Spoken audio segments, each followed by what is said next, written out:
Buenas noches, hermanos y hermanas. Es un placer para mí saludarlos de nuevo. Me alegra de verdad continuar con esta serie de catequesis, conferencias que he estado dando. Y bueno, hoy en día me alegra y espero continuar un poco con la secuencia de lo que hemos venido hablando.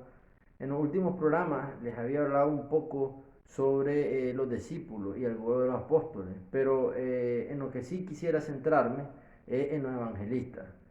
Hice un poco de diferencia entre discípulos y apóstoles, pues el apóstol, les decía yo, era el grupo selecto de 12 y discípulos habían muchos, pero los apóstoles era ese grupito selectivo de 12.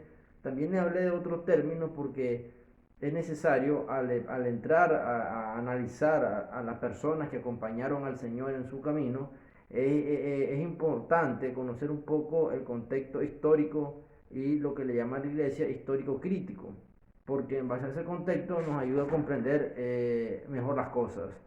Ahí es cuando cualquiera puede leer la Biblia y el Espíritu Santo nos ilumina para entenderla, pero sí hay elementos de los cuales necesitamos ayuda. Ayuda que en el caso de la Iglesia Católica la proporciona el magisterio a través de los sacerdotes que han estudiado mucho en su mayoría, o de personas teólogas que son parte de la iglesia y que han sido preparadas para tal.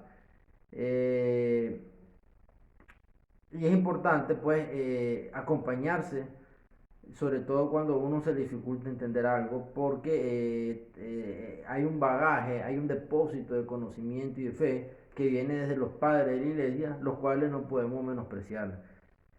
Yo sí les comentaba un poco, les hablaba, la mayoría de las personas les decía, solo en el contexto del Señor, cuando hablamos del Sanedrín, la mayoría solo hablamos de los fariseos, ya, son fariseos, entonces decimos, claro, es alguien que es hipócrita, pues que dice una cosa y hace otra. Pero también estaban los saduceos, de los cuales no es dominio de todas las personas, la sociedad.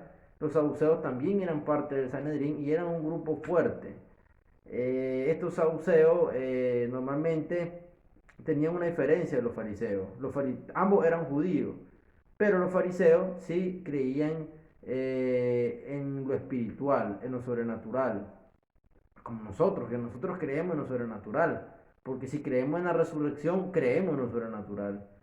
Si creemos en la sustanciación del pan de vida, de la hostia en la Sagrada Eucaristía, creemos en lo divino, creemos en el misterio, en lo místico, creemos en lo sobrenatural. Y eso nos llena de riqueza. Pero los saduceos no creían en ángeles y menos que creían en la resurrección y en la vida eterna. Para ellos todo estaba en este mundo. Aquí se pagaba o aquí te purificaba y esta era la gloria para ellos. Así esa era su manera de pensar. Ese era otro grupo. Y les mencionaba de otro grupo, bueno, estaban los levitas que se encargaban normalmente de el manejo del templo. También había otro grupo que le llamaban los celotes, que normalmente se encargaban de resguardar el templo, eran como guardianes, y había un grupo, bueno, estaban los famosos publicanos, que a la vez eran paganos. Estos paganos eran cobradores de impuestos en su mayoría, los cuales eran muy mal vistos por el pueblo judío porque ellos vivían de la usura. Es decir, ellos trabajaban para los romanos, por eso viene la palabra publicanos o paganos. Publicano viene del público, es decir, que vivían del erario público. Entonces ellos se encargaban de cobrar el impuesto, pero ellos trataban de poner un impuesto mayor que lo que debía pagar esa persona, porque ellos reportaban a los romanos y se quedaban con una parte. El excedente de lo que lograban cobrar de más era de lo que vivían. Vamos a ver por qué es importante conocer esto. ¿Ah? Porque aquí solo les puedo dar una primicia. A Cristo muchas veces lo criticaron porque él almorzó, comió con paganos, con publicanos.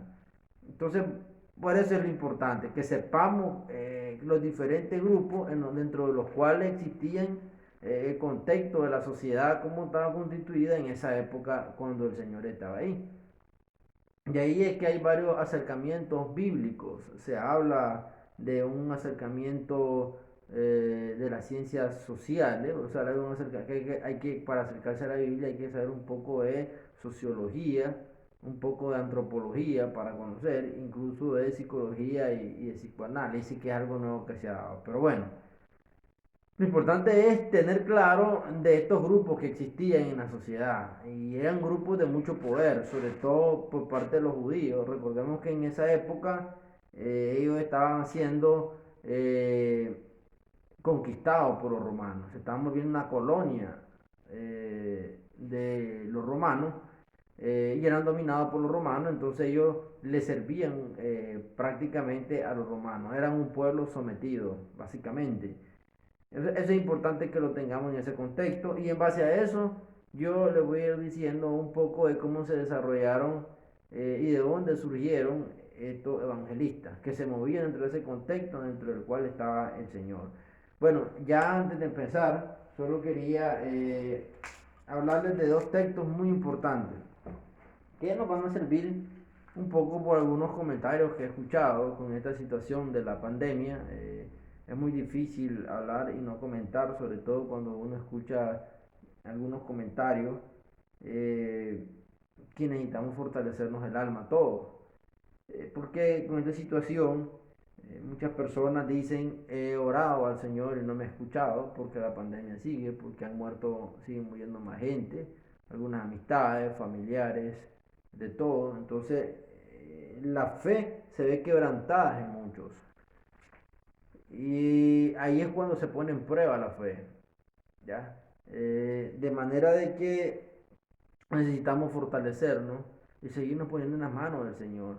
Muchas de las cosas que pasan o que están pasando, eh, pasan, pasarán y seguirán pasando. Yo les voy a leer un pasaje bíblico, pues es claro, y ustedes lo pueden leer, esa es la idea. Yo dejarles solo dejarle ahí la espinita para que la mayoría de la gente vaya a leer. Este pasaje bíblico es de San Juan, del Nuevo Testamento, y un pasaje bíblico es San Juan, capítulo 15, versículo 25, en el cual el Señor ya se está despidiendo de sus apóstoles y le está diciendo que ha llegado su hora, pues que él tiene que vino un día al mundo y que ahora le toca dejar al mundo para ir al Padre y que van a quedar solos y que en su momento van a quedar dispersos, pero que cada uno va a tener su función. Obviamente el Señor ya les venía diciendo, porque obviamente él necesitaba que todos fueran misioneros para que su evangelio se regara. Y gracias a esa labor de los apóstoles de regarse por el mundo y predicar, llegaron a diferentes países del mundo. El caso de nosotros que nos tocó ser colonizados por los españoles y conquistados, pues en España llegó San Pablo y también se cree que llegó Santiago. Y de ahí está de que, bueno, ellos iniciaron la semilla para que el cristianismo creciera un poco. Incluso ellos llegaron ahí antes de que Constantino llegara al poder, es decir, antes que Roma oficializara el cristianismo como religión. Recordemos que por eso Pablo fue martirizado, porque cuando él andaba en su peregrinaje, todavía el cristianismo no había sido reconocido como religión, eran conocidos como un grupo rebelde, más que todo. Por lo tanto, ese es un poco el contexto. Entonces Juan, uno de los evangelistas, de los cuales le voy a hablar un poco, el que le llaman el discípulo amado, él capta lo que el Señor dice y capta algo. Le voy a leer un poco los últimos versículos donde dice, bueno, Jesús le habla y les habla claro en ese momento, porque ya era el momento. Y es el mensaje mesiánico, ya era el momento de su entrega y ya era la hora de decirlo. Entonces ellos le dicen, Señor, ahora nos estás hablando más claro, ya no nos hablas mucho con analogías. Ahora sí te entendemos bien, ¿verdad? Porque a ellos les costaba entenderlo. Entonces les dice el Señor, importante, versículo 32, he aquí la hora viene y ha venido ya, en que seréis esparcidos cada uno por su lado y me dejaréis solo. Mas no estoy solo porque el Padre está conmigo. Y aquí viene la parte donde el Señor dice, versículo 33, estas cosas os he hablado para que en mí tengáis paz. ¿Eh? O sea, porque Él le dice, yo no estoy solo, mi Padre está conmigo. Los quiere consolar de que a pesar de que Él ya no va a estar, pero le está diciendo que su Padre, que no se preocupe por mí, mi Padre va a estar conmigo. Pero también nos dice, nos da a entender que el Padre también está con nosotros, porque dice en los últimos versículos, esta cosa os he hablado para que en mí tengáis paz. En el mundo tendréis aflicción. Es lo que dice aquí en el versículo 33. En el mundo tendréis aflicción, nos dice a nosotros, es decir, se los dijo a los apóstoles, en este caso a nosotros. En el mundo tendréis aflicción, pero confiad, dice, yo he vencido al mundo. Qué lindas palabras. Es decir, cuando alguien te quiere evangelizar y catequizar y te está diciendo de que cuando entres con el cristianismo a conocer la palabra, cuando te convirtas, metanoia que le llaman, que te dicen ya no vas a tener sufrimiento. Ojo, no es pare de sufrir, porque en ningún momento el Señor te dice que vos ya no vas a tener sufrimiento. Pues sufrimiento es parte del cristiano. Es decir, si el Hijo del Hombre, si el Hijo de Dios tuvo que sufrir, pero tenía un propósito su sufrimiento, que era salvarnos, liberarnos del pecado original y liberarnos de la muerte y ganarnos la vida eterna. Él tenía que morir y resucitar para que nosotros también muramos y resucitemos a la vida eterna. Y él dijo, tengo que irles a preparar los cuartos y las camas allá en mi Padre. Allá hay suficientes camas y cuartos, dijo uno de los evangelios de estos días. Por lo tanto, no es pare de sufrir, hay que tener mucho cuidado, no es eso. Y Pablo lo dijo, tengan cuidado con las falsas doctrinas que van a andar. Siempre hago énfasis en Pablo porque Pablo sabía identificar y en las diferentes comunidades que él iba, Éfeso, Gálatas, Tesalonicenses, a él le decían que habían falsos profetas que andaban hablando, vendiendo ilusiones. Entonces Pablo era duro, era un hombre ortodoxo y lo habló. Pero no es eso lo que quiero profundizar, ¿verdad? Tampoco quiero decir pues que vas a ir sufriendo. La alegría, y lo dijo Pablo, lo dijo Pedro, lo dice San Juan, la alegría del cristiano debe ser saber de que tenemos vida eterna si andamos en los caminos del Señor. No es una utopía, lo dijo el Señor. No podemos andar en los caminos del Señor si seguimos dudando de esa vida eterna que Él nos ganó. La alegría del cristiano, dice Pablo, Pedro, San Juan, debe ser en saber de que vas a morir, pero vas a resucitar y que vas a estar con el Señor. Esa es la alegría del cristiano. Ahí radica la alegría. Y luego está el Espíritu Santo que se quedó con nosotros, que es un espíritu consolador. Ese es el espíritu paráclito que le llama el consolador, que es que cuando nos ayuda a tener discernimiento para tomar decisiones y en momentos de dolor, es el espíritu que nos fortalece para que nosotros superemos ese dolor. O sea, el espíritu trabaja en nosotros.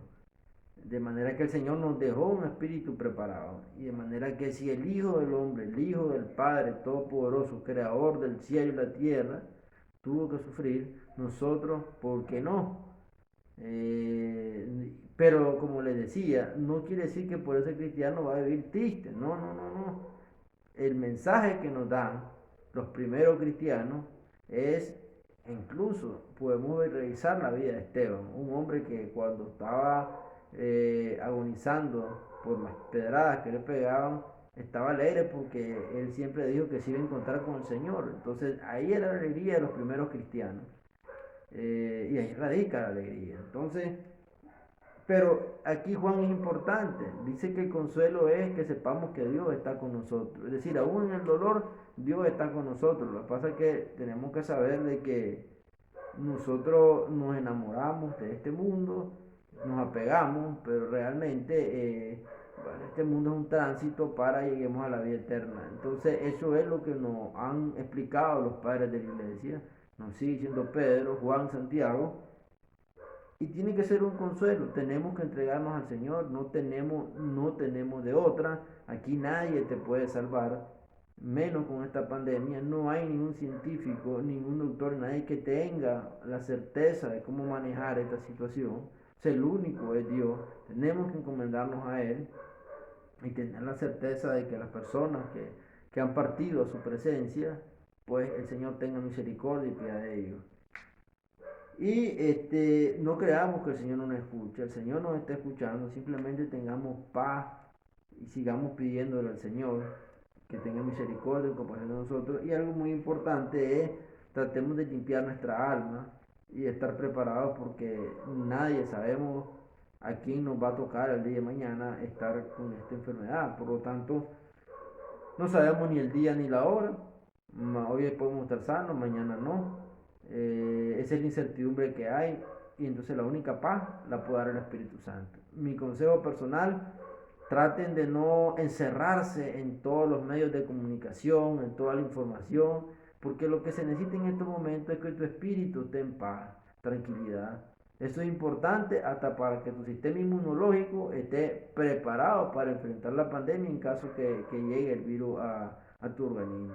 Si tú estás abatido, preocupado, ves diario los diferentes canales, y entonces vas a estar deprimido, tu sistema inmunológico se va a caer. Sí es bueno estar atento de más o menos cómo va la situación, pero que eso no te perturbe. Está el Señor en el cual debemos de eh, profundizar más en su palabra. Bueno, hablando un poco de eso, eh, y siguiendo un poco esto, y ya voy a meterme un poco a hablar un poco más de los evangelistas. Existe otro pasaje de Juan que se llama Palabra de Vida Eterna, que está en Juan capítulo 6, versículos del 60 en adelante. Y yo medité un poco esto porque en este pasaje Jesús está hablando con todos sus apóstoles y él les dice, les está hablando claro, pero obviamente el ser humano todavía, cuando leemos la Biblia, hay cosas que nos impresionan y a veces decimos no entendemos muy bien porque hay una ortodoxia de la cual a veces nos da temor, digamos por decirlo. Y bueno, en aquel tiempo era peor porque en aquel tiempo de repente venía Jesús y le decía que era el Hijo del Hombre, que él era hombre y que era Dios y que el Padre estaba en él y él en el Padre. Entonces, pues, eran cosas, bueno, todavía son cosas que para muchas personas, tal vez los cristianos, tanto católicos como protestantes, lo asimilamos porque tenemos más cosas comunes que diferentes. Y de las cosas comunes es que estamos claros que Jesús es el Hijo de Dios, que es el Salvador, y estamos claros en la Santísima Trinidad, Padre, Hijo y Espíritu Santo. El Padre, entonces, para nosotros es un poco más fácil comprenderlo ahora por todo el trabajo de evangelización que ha habido desde la iglesia primitiva, pero en aquella época que te vinieran a hablar en esos términos, sobre todo en comunidades y personas que tenían una tradición judía muy arraigada, lo dice San Pablo porque él era judío, era alumno, ya sabemos que de Gamaliel, uno de los profesores más radicales del judaísmo. Entonces para él hay que estar claro, ahora mucho entendemos, pero en aquella época para muchos Jesús era alguien que confundía, alguien que para muchos era alguien que no estaba en sus cinco sentidos, decimos, que no comprendían las cosas. Y por eso es que él también tuvo mucha gente, por decirlo así, que no lo seguían. Entonces, muchos de sus discípulos incluso pensaron que muchas de sus palabras eran duras. Entonces, muchos de sus discípulos lo fueron abandonando. Y él estaba consciente de eso, y él estaba claro de eso. Porque obviamente era el Hijo de Dios, y nos pasa como todos, que todos estamos conscientes de qué personas más o menos concuerdan con vos y qué personas no. Entonces en ese momento, él los interpela a todos los dos. Y nos pasa en la vida, y nos pasa en estos momentos. Imaginémonos si estamos con dudas. Imaginémonos que estamos con duda por esta misma pandemia. No es que queramos hablar mucho de eso, pero necesitamos fortalecernos ante esto. No sabemos qué vaya a pasar, pero lo que tenemos que hacer es fortalecernos en el Señor. Entonces, para muchos que han orado y pedido, y muchos, no solo en la pandemia, cuando tenemos situaciones dolorosas, decimos el Señor no nos escuchó, no nos escucha, no está con nosotros, no nos acompaña. Entonces, pensemos qué pasaría si el Señor se nos llega a presentar y conversa directamente con nosotros y nos dice, entonces, ¿cuál es tu posición ahora? ¿Me vas a abandonar? ¿Me vas a dar? ¿Ya no me vas a seguir o vas a seguir? El Señor es claro, el Señor no anda con ambigüedades, Él te hace preguntas directas, y no lo digo yo, lo digo por lo que está en las Escrituras, cómo Él le hablaba a sus apóstoles, era claro y directo. Entonces que hay un pasaje muy importante en el cual Él los interpela, porque sus discípulos, los discípulos que lo seguían, por eso es que yo al inicio les hablaba claro de diferentes discípulos y apóstoles. Entonces los discípulos, es decir, todos aquellos que lo seguían, que no eran de los 12, se comenzaron a aislar. De repente su movimiento, la gente que lo seguía en su iglesia, que había sido grande, claro, porque ¿por qué era grande? Realmente no porque lo seguían a él, sus palabras, era porque miraban los milagros. Entonces, con los milagros que hacía, entonces la gente se emocionaba y se enamoraba. Pero muchas veces cuando solo te vas por eso, te puede ocasionar fragilidad. Entonces no era amor verdadero, solo era por algo, a lo mejor por interés.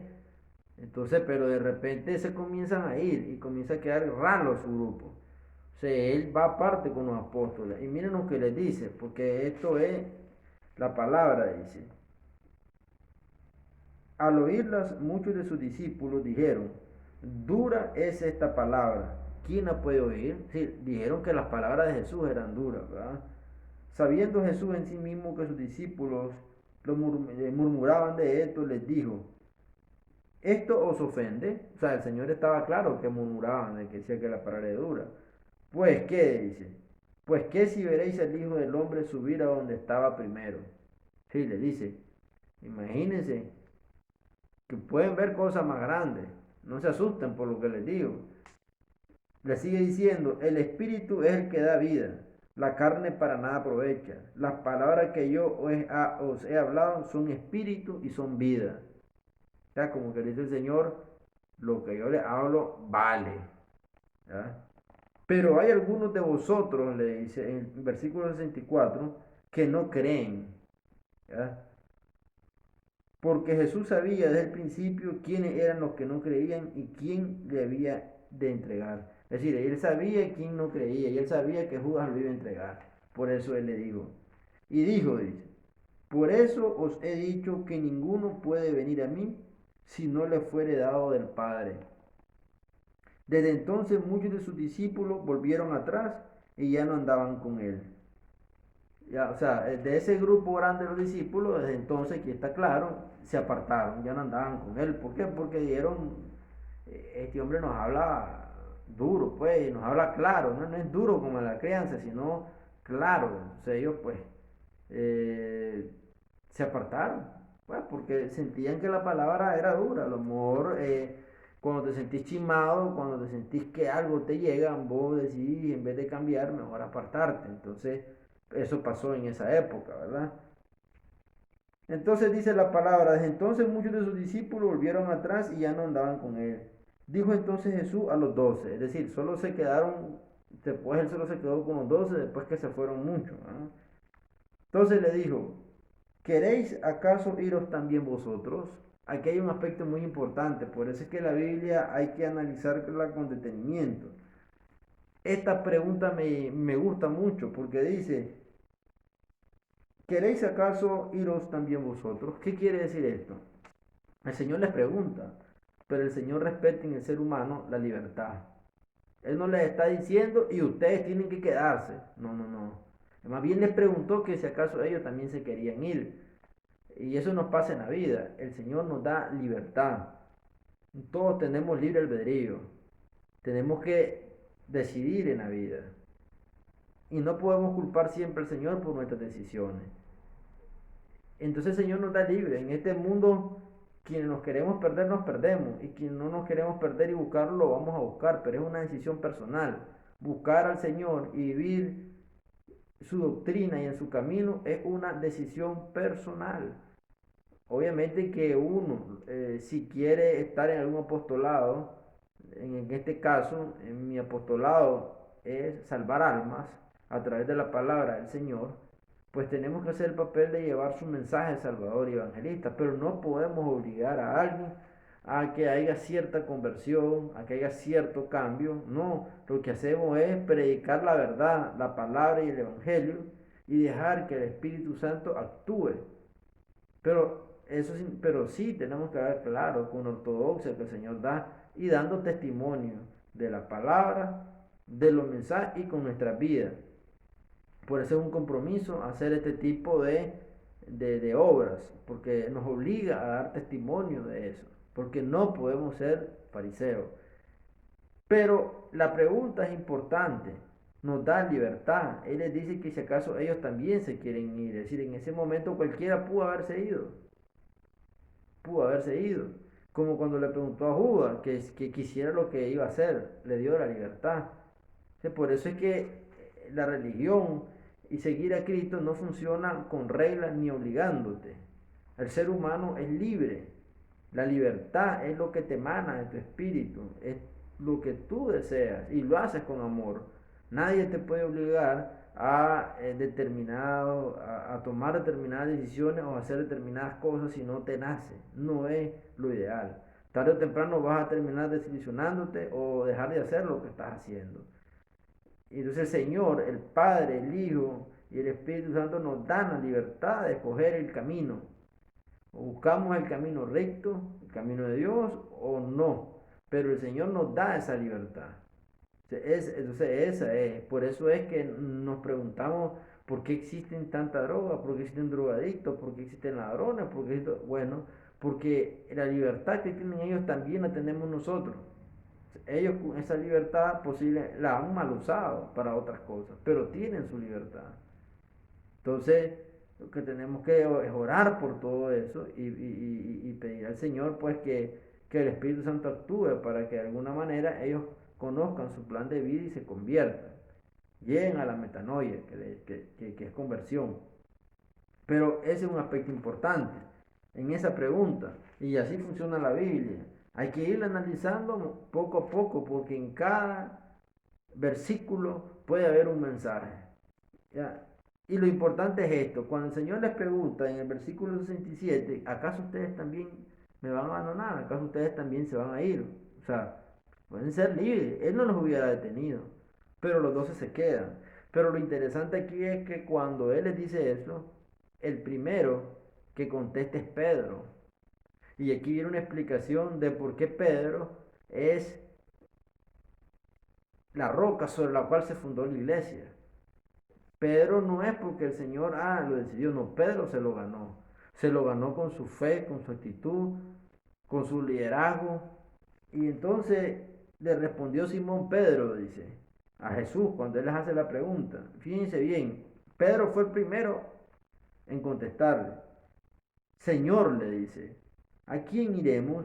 Tú tienes palabra de vida eterna. Y nosotros hemos creído y conocemos que tú eres el Cristo, el Hijo del Dios viviente. Eso es una de las cosas que es una muestra de fidelidad. Pedro le dice al Señor. Y por eso es que, aunque Pedro lo negó, el Señor conocía el interior de Pedro, el corazón de Pedro, sus pensamientos. Jesús sabía que Pedro lo amaba. Y eso nos puede pasar a muchos en la vida.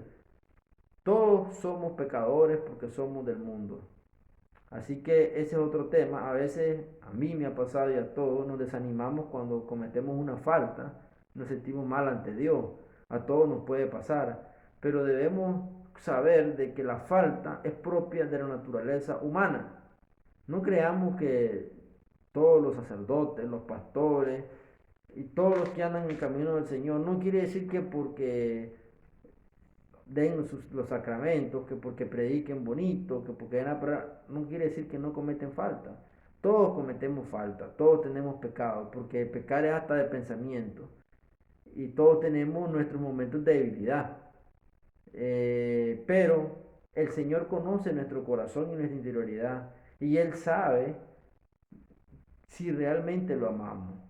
Entonces, ¿por qué este es el mensaje? Porque primero, qué lindo cómo contesta Pedro. Primero, de los 12, el primero que contesta es Pedro. Eso el Señor lo sabe, lo valora. Este es un hombre seguro. un hombre firme y lleno de fe, que sigue mi ortodoxia. Es un hombre convencido. Obviamente, la roca sobre la cual se iba a fundar la iglesia debía ser un hombre así, de esa manera, y por eso es Pedro. Por eso hay mucho cuestionamiento al respecto. Sé que si realmente cuando le dijo Josefa, que en arameo es piedra, otros dicen que no, que quiso decir otra cosa. Hay muchos movimientos que incluso dicen que pudo haber dejado la iglesia en manos de otro, pero bueno, nosotros partimos de la iglesia primitiva. Y en todos los, hay una coherencia en todo lo escrito. El mismo San Pablo dice que a él fue revestido por Pedro y Santiago. O sea, Pablo lo respeta a ellos. De manera de que, y el mismo Juan, que era uno de los apóstoles más jóvenes, le guardaba mucho respeto a Pedro y así todo. O sea, Pedro tenía un liderazgo natural. Él, por un liderazgo, por su forma de ser. Yo hablé por eso en un programa anterior de los tipos de temperamento y obviamente eso venía porque por eso está el aspecto psicológico para analizar la Biblia. ¿Por qué Pedro tenía todas esas características? Posiblemente era un hombre líder, ya les dije, firme, seguro de lo que él tenía y pensaba. Podría ser un hombre sanguíneo a lo mejor, porque era carácter fuerte, pero lo usaba bien para lo que iba a desempeñar, un hombre recto. La iglesia necesitaba a alguien así para darle continuidad y garantizar de que sí iba a mantener eso. Y que siempre tenía un privilegio por los más necesitados, tanto del alma como de cosas materiales. Entonces es pobre. En este caso los pobres lo vamos a interpretar de esas dos maneras. Pobre de espíritu, pero también hay pobres de necesidades materiales que necesitan apoyo y pobres de espíritu. Entonces lo importante es que ninguno de los apóstoles, cuando el Señor les dice que se van a ir, ninguno se fue. Obviamente se quedaron los 12, incluyendo Judas en ese momento porque no había llegado la hora de su traición. Todos se quedaron. Y lo importante es como el primero que levanta la mano es Pedro. Y Pedro le dice, Señor, ya, ¿a quién vamos? ¿A quién iremos? Tú tienes palabra de vida eterna. Y nosotros hemos creído y conocemos que tú eres el Cristo, el Hijo de Dios viviente. Eh, en otros pasajes, en otras editoriales, creo que ahí mismo también dice que Pedro dijo, lo interpretan como que nadie, por todo lo que hemos visto, nadie lo puede hacer, solo tú, Señor. Pedro es una profesión de fe también, ¿verdad? Y ahí se gana él, digamos, su jerarquía y su boleto al cielo también. Entonces, eso es importante que siempre analicemos cómo nos da libertad y cómo dentro de esa turbulencia el Señor nos puede interpelar y nos puede decir, bueno, ¿y ahora me vas a dejar? La pregunta es, ¿qué le vamos a contestar? ¿Le vamos a contestar como Pedro con seguridad?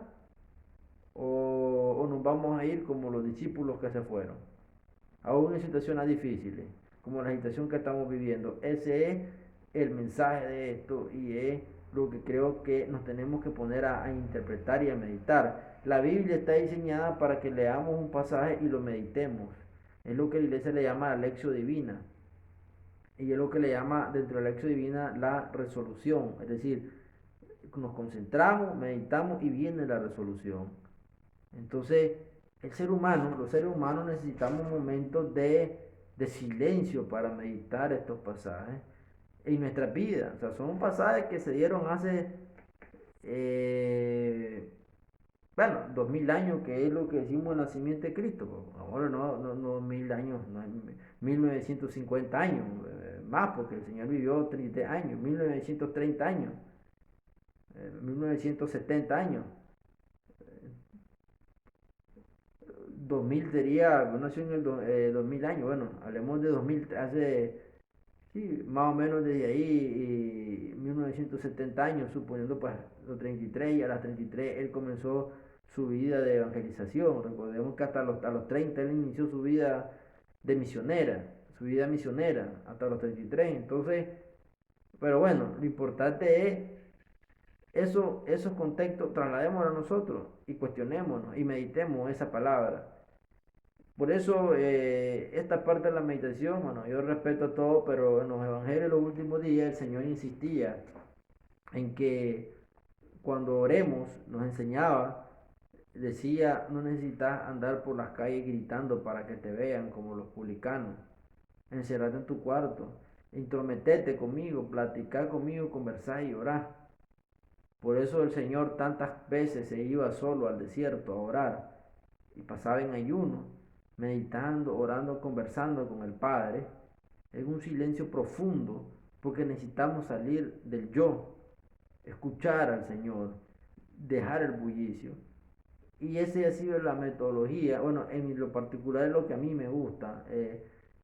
Cada vez en el mundo hay menos místicos, corrientes místicas entre la misma religión.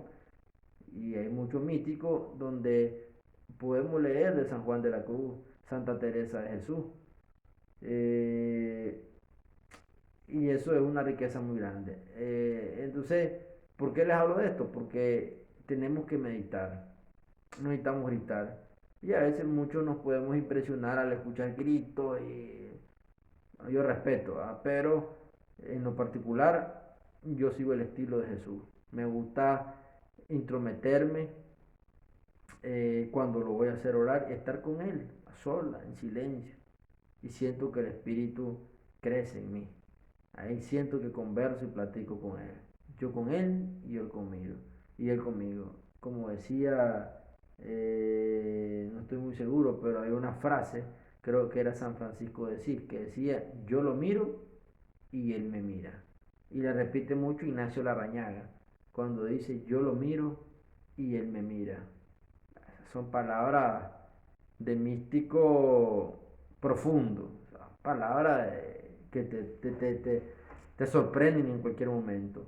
Entonces, ese es el mensaje, que en situaciones como esta es donde más hay que meditar, hay más que orar como el Señor. ¿Ya? Y Él nos enseñó en la semana, en los dos evangelios, después nos enseñó a rezar el Padre Nuestro, pero el día antes del evangelio, si no me acuerdo fue el jueves, Él nos enseña a cómo orar y Él dice, bueno, tenés que orar en silencio, que nadie te vea, ni lo que haces, ni lo que decís, vos con el Señor, vos y Él y vos. Y luego en el viernes está el Evangelio de la Misa, donde nos enseña a rezar el Padre Nuestro. Y dice, de esta manera vas a rezar. Entonces, necesitamos acercarnos más al Señor de esa manera. Bueno, ahora hablemos un poco de los evangelistas. ¿Qué les puedo decir? Los evangelistas son cuatro. Son los evangelistas del Nuevo Testamento y gracias a ellos conocemos la mayoría de la información del Señor. En el caso pues de la Iglesia Católica hay otros escritos también fuera de los cuatro evangelistas porque la Iglesia ha llevado el hilo conductor desde los primeros apóstoles, los evangelistas y los discípulos de ellos. Y hay un nexo, hay un puente directo entre los apóstoles, los evangelistas y la iglesia primitiva, incluso hasta llegar al primer papa. El primer papa se llamaba Lino, y este papa Lino, Pablo lo menciona en una de sus cartas, donde él se despide y les dice, me le da saludos, y en esos saludos que él da, él saluda a Lino. Se cree que este Lino es el mismo papa Lino que se menciona eh, en las cartas de San Pablo. También hubieron otros, pues, no sé, aquí hemos oído hablar de San Irineo, San Cipriano, de Orígenes, el mismo San Jerónimo, son gente que todavía siguieron 100, 200, 300 años, incluso llegamos hasta el mismo San Ignacio, porque San Ignacio de Hipona, porque estamos hablando de los años 350, 300 después de Cristo, así relativamente reciente, ¿verdad? Entonces había un bagaje de información, un depósito que ellos lo tomaron y se encargaron de escribir aún más, entonces hay una cadena conductora. Pero bueno, los evangelistas son cuatro. Lo importante de saber aquí es que muchos que no son lectores concurrentes, pero este programa es para todos, creerán que los cuatro eran apóstoles. No. De los cuatro, los únicos que eran apóstoles, los únicos que fueron apóstoles del Señor fueron dos, que anduvieron con él en el grupo de los 12. Y son San Mateo y San Juan. Los otros dos, San Marcos y San Lucas, que son evangelistas, no eran del grupo de los 12. Entonces vamos a hablar un poco del primer evangelista, que es San Mateo.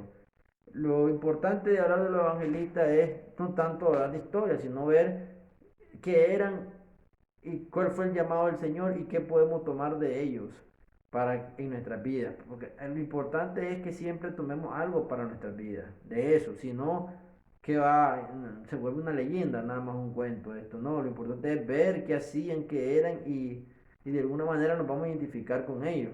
Bueno, para iniciar, Mateo era un pagano o un publicano. De ahí la importancia de cómo yo les vengo hablando de los fariseos, saduceos, levitas, los celotes, los paganos, publicanos, porque necesitamos conocer. Entonces, Mateo era un pagano y publicano.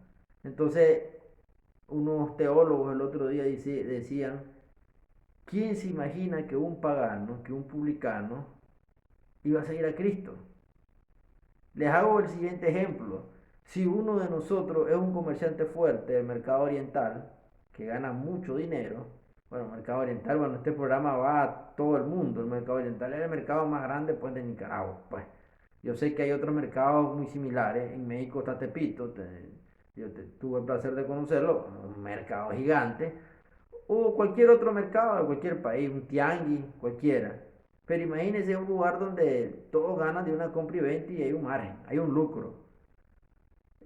Un comerciante con mucho éxito que está acostumbrado a ganar dinero, que de la noche a la mañana pase a alguien y le dice, vente conmigo, se va a ir y va a dejar abandonado todo lo que ha ganado, toda la plata, de lo que gana y de lo que vive.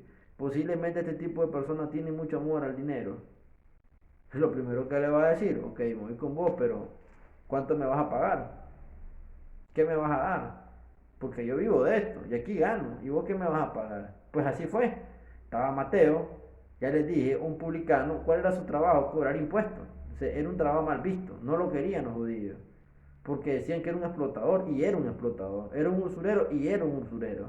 Porque él vivía de lo que cobraba de más a los judíos que le pagaban el impuesto. Y por eso era un temor cuando habían censo, porque el censo no era más para ver qué más tenía y qué cobrarte, de dónde agarrar más dinero. De ahí se alimentaba el imperio romano. Entonces, y él le pagaba al imperio romano y se quedaba con excedente. Su trabajo era buscar cómo cobrar de más a la gente. Y andar inspeccionando, visualizando quién tenía plata, qué hacía para irle a cobrar más. En las circunstancias, cuando alguien no quería pagar, pues este publicano le decía al imperio romano y los acompañaba con soldados para ir a obligar a que pagaran. O sea, eran mal vistos. O sea, este hombre era un hombre mal visto en la sociedad. No lo querían. No lo dice exactamente la Sagrada Escritura, pero es lo mismo. Si vos analizas la Sagrada Escritura, tenés que irte al contexto histórico.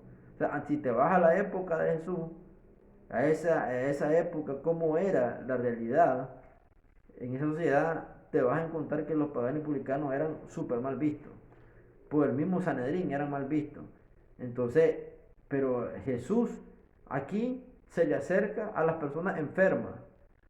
Esto no es que seamos complacientes y que digamos, voy a seguir en esta vida, de todas maneras el Señor me va a perdonar. No, no es eso.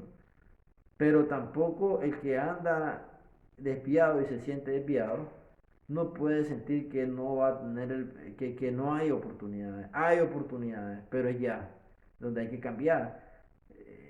Y el Señor te puede llamar en cualquier momento y puedes cambiar en cualquier momento. Y el que no anda disque desviado tampoco puede prejuiciar y condenar a alguien, porque el Señor es el que tiene los planes para cada quien.